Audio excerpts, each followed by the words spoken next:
अस्सलाम वालेकुम एवरीवन। आज का जो हमारा टॉपिक है वो normal distribution of the data के हवाले से है। और normal distribution of the data is one of the most basic concept जो कि यूजुअली स्टूडेंट्स जो हैं वो उसको मिस आउट कर जाते हैं और इसको इतना इम्पॉर्टेंट नहीं समझते। जबकि ये बात इनिशियली हम सबको पता होनी चाहिए कि अगर हमें अपने डाटा की नॉर्मेलिटी एंड नॉन नॉर्मेलिटी का ही नहीं पता तो इसका मतलब ये हुआ कि हम जो आगे टेस्टिंग करने जा रहे हैं उसमें गलती के चांसेस बहुत बढ़ जाते हैं। ठीक है, तो नॉर्मल डिस्ट्रीब्यूशन से मुराद ये होती है कि हमारा डाटा जो है वो 50-50% आइदर साइड के ऊपर नॉर्मली डिस्ट्रीब्यूटेड हो। फॉर एग्जांपल जो आपको अभी इमेज नज़र आ रहा है इस वक्त, ये एक नॉर्मली डिस्ट्रीब्यूटेड पैरामीटर्स नज़र आ रहे हैं इसके, ठीक है, और नॉर्मल डिस्ट्रीब्यूशन का इमेज है। और इसकी खास बात ये है कि ये जो मिड पॉइंट है ये जीरो के ऊपर है, राइट हैंड साइड के ऊपर भी हमारे पास जो है वो इक्वल डिस्टेंस मौजूद है और लेफ्ट हैंड साइड के ऊपर भी हमारे पास इक्वल डिस्टेंस मौजूद है। ठीक है, एक और चीज़ जो कंसिडरेबल है वो ये है कि ये -3 से +3 के बीच में है। ठीक है, यानी कंप्लीट स्क्वायर जो है इसका वो -3 से +3 के बीच में है। फॉर नॉर्मेलिटी टेस्टिंग हमें कुछ चीज़ें इनिशियली समझने की ज़रूरत है, वो ये है कि हमारा टाइप ऑफ डाटा कौन सा है। तो बेसिकली हमारे पास दो डिफरेंट टाइप के डाटाज होते हैं। एक कहलाता है पैरामेट्रिक डाटा। पैरामेट्रिक डाटा का मतलब ये है कि आपका डाटा जो है वो नॉर्मली डिस्ट्रीब्यूटेड है, मतलब आप जो आगे टेस्ट लगाएंगे उसके अंदर नेगेटिव एंड पॉजिटिव दोनों साइड्स को कवर करेंगे, टू टेल टेस्ट लगेगा, राइट। और पैरामेट्रिक डाटा हमारे पास होता है वो ये होता है कि नॉन नॉर्मली डिस्ट्रीब्यूटेड है। ठीक है, इसके अंदर ये होता है कि आइदर राइट हैंड साइड के ऊपर थोड़ा सा स्क्यूड है या लेफ्ट हैंड साइड के ऊपर थोड़ा सा स्क्यूड है या टिल्टेड है, तो फिर हम उसको नॉन पैरामेट्रिक टेस्ट या नॉन पैरामेट्रिक डाटा कहते हैं। कुछ एजम्पशंस होती हैं हमारा नॉर्मेलिटी ऑफ डाटा को टेस्ट करने के लिए, वो ये होती हैं कि सबसे पहले तो हमें ये पता होना चाहिए कि किस डाटा को कहा जाएगा कि वो नॉर्मली डिस्ट्रीब्यूटेड है। ठीक है, इसके अंदर सबसे इंपॉर्टेंट बात ये जो कि हम SPSS में भी देख लेंगे कि हमारा मीन और मीडियन और measure of central tendency should be equal. ठीक है, mean suppose to be equal to median, ये हमारे पास सबसे पहली अजम्पशन इसकी आ जाती है। दूसरा एक जो इम्पोर्टेंट कॉन्सेप्ट है इसके अंदर वो है आउटलायर्स का। ठीक है, आउटलायर्स जो हैं वो हमारे पास दो तरह के होते हैं, minor outlier and major outlier. इन दोनों को समझने से पहले पहले तो हमें ये समझना होगा कि आउटलायर्स होते क्या हैं। आउटलायर्स हमारे पास हमारे रिस्पॉन्डेंट की तरफ से वो रिस्पॉन्सेज होते हैं जो कि एक्सट्रीम वैल्यूज को रिप्रेजेंट कर रहे होते हैं। ठीक है, जो कि बियॉन्ड अवर एक्सेप्टेंस लेवल होते हैं।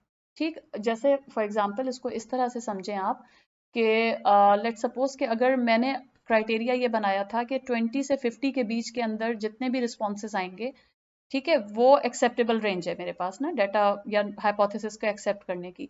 अगर एक या दो रिस्पोंडेंट ने मुझे 20, 10, 9, 7 इस तरह की वैल्यूज लिख कर दे दी जो कि बहुत ही कम है, या फिर ये कि 70, 80, 90 और बहुत ही ऊपर की वैल्यूज लिख कर दे दी जो कि बहुत ही ज्यादा है, तो मेरे उस स्पेयर से या उस पैरामीटर से बहुत आगे की चीज हो जाएगी ये। ठीक है, यानी एक्सट्रीम पॉइंट्स हो जाएंगे। ठीक है, तो ये हमारे पास एक्सट्रीम पॉइंट्स को कहा जाता है आउटलायर्स, जो कि हमारे डाटा को ओवरऑल खराब कर देते हैं थोड़ा सा।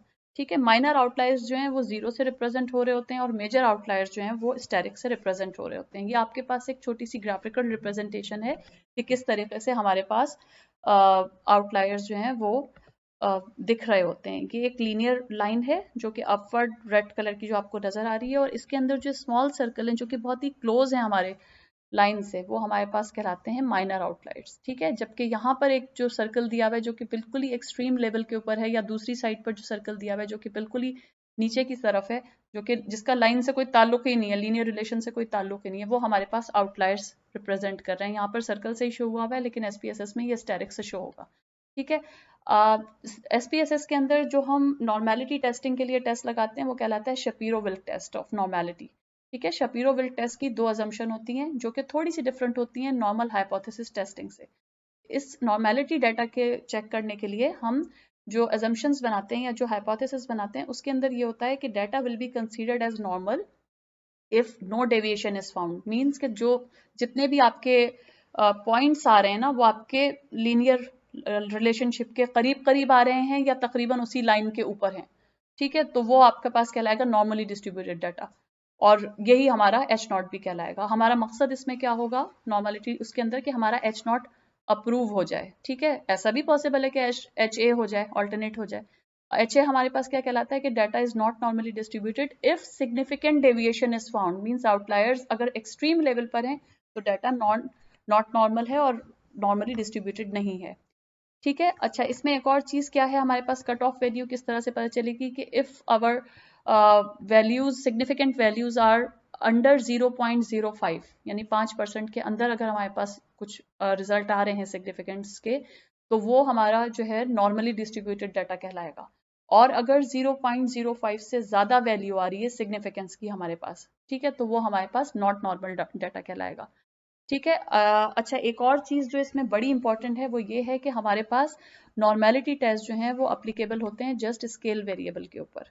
ठीक है, तो ये तो आपके पास कुछ इंपॉर्टेंट अजम्पशंस थी। हम एसपीएसएस के ऊपर इसकी थोड़ी सी वर्किंग करके देख लेते हैं कि ये किस तरह से वर्क करेगा। ठीक है, और ये मेरे पास एक छोटा सा वर्क स्पेस है एसपीएसएस की, जिसके अंदर हमारे पास नजर आ रहा होगा आप लोगों को कि ये सब नंबरिंग वगैरह हुई हुई और वेरिएबल व्यू भी है। ठीक है, अब यहाँ पर मसला ये, क्योंकि हमने जो लास्ट अजम्पशन ली थी वो ये ली थी कि स्केल वेरिएबल के ऊपर ये वर्क करेगा। ठीक है, तो अब यहाँ पर सारे स्केल वेरिएबल तो गिवन हैं, लेकिन इंपॉर्टेंट प्रॉब्लम ये है कि ये सारे आइटम्स हैं, BA1 BA2 BA3, ये तो नंबर ऑफ आइटम्स हैं। तो हमें कोई एक ऐसा कंसोलिडेटेड फॉर्म में कुछ ऐसा वेरिएबल निकालना ही होगा जिसके थ्रू हम आसानी के साथ कर लें। अदरवाइज हर सवाल को अगर अलग उसकी नॉर्मेलिटी चेक करेंगे तो जो डाटा हमारे पास आएगा, नंबर 1 वो बहुत ज्यादा थिक होगा, नंबर 2 हम उससे कोई भी रिजल्ट असेस नहीं कर पाएंगे। ठीक है, तो इसको हमें थोड़ा सा ट्रांसफॉर्म करना पड़ेगा इस डाटा को, जिसके लिए हम क्या करेंगे, हम ट्रांसफॉर्म पे जाएंगे, कंप्यूट वेरिएबल करेंगे। ठीक है, हम कुछ हालात में हम इसकी एवरेज भी लेते हैं, लेकिन नॉर्मेलिटी को चेक करने के लिए जस्ट इसको हम कंप्यूट कर रहे हैं ताकि सारे रिस्पॉन्सेज की एक कंसोलिडेटेड इकट्ठी वैल्यू जमा हो जाए हमारे पास। ठीक है, ब्रांड अवेयरनेस का मैं ये काम कर चुकी हूँ। मैं आपको शो कर देती हूँ दूसरे वेरिएबल के ऊपर। Let suppose brand loyalty is another variable, और इसके यहाँ पे 4 सवाल मौजूद हैं। तो हम ब्रांड लॉयल्टी को लेकर इधर राइट हैंड साइड पर कर देंगे और प्लस करते चले जाएंगे। ठीक है, ब्रांड लॉयल्टी का दूसरा सवाल इधर मूव हो जाएगा और इसको प्लस कर देंगे। ब्रांड लॉयल्टी का तीसरा सवाल को राइट हैंड साइड पे कर देंगे एंड देन प्लस कर देंगे, एंड ब्रांड लॉयल्टी का चौथा सवाल इधर मूव करने के बाद इसको ओके प्रेस कर देंगे। अब ये है कि हमें पता कैसे चलेगा कि हमारा एक नया वेरिएबल जनरेट हो चुका है। हम अपनी ओरिजिनल शीट पर जाकर सबसे नीचे आके देख लेंगे, यहाँ पर ब्रांड लॉयल्टी के हिसाब से एक कंप्यूटेड वेरिएबल कैलकुलेट हो चुका है खुद ब खुद। ठीक है, अब ब्रांड अवेयरनेस का मैं पहले कर चुकी थी ताकि हम लोग टाइमली इसको कर सकें। ये बात एक और चीज जहन में रखिएगा, क्योंकि ये वेरिएबल कंसोलिडेटेड होके कंप्यूट होके ये नॉमिनल के फॉर्म में आ जाएंगे, जबकि हमारी अजम्पशन ये है कि हमें स्केल पे लगाना है। ठीक है, स्केल पे कन्वर्ट करने के लिए हमारे पास एक और फंक्शन होता है कोडिंग एंड रिकोडिंग का, जो कि मैं इस वीडियो में आपको नहीं बता रही। हम नॉर्मेलिटी टेस्टिंग के लिए just for a time being हम इसको स्केल कंसीडर कर लेते हैं। ठीक है, जस्ट लेट्स सपोज कि ये स्केल है कोई।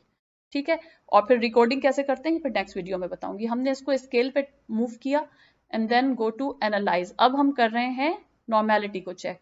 डिस्क्रिप्टिव पे क्लिक करेंगे और एक्सप्लोर पे क्लिक करेंगे। हमें क्या करना था, अपने वो कंसोलिडेटेड स्केल वेरिएबल्स को हमें डिपेंडेंट में शिफ्ट करना पड़ेगा। स्टैटिस्टिक्स का एक वो पोर्शन खुलेगा जिसका हमें कोई काम नहीं है। प्लॉट्स के ऊपर जाएंगे, स्टेम एंड लीव को हटा देंगे, हिस्टोग्राम के ऊपर क्लिक करेंगे and normality plot with test के ऊपर क्लिक करेंगे।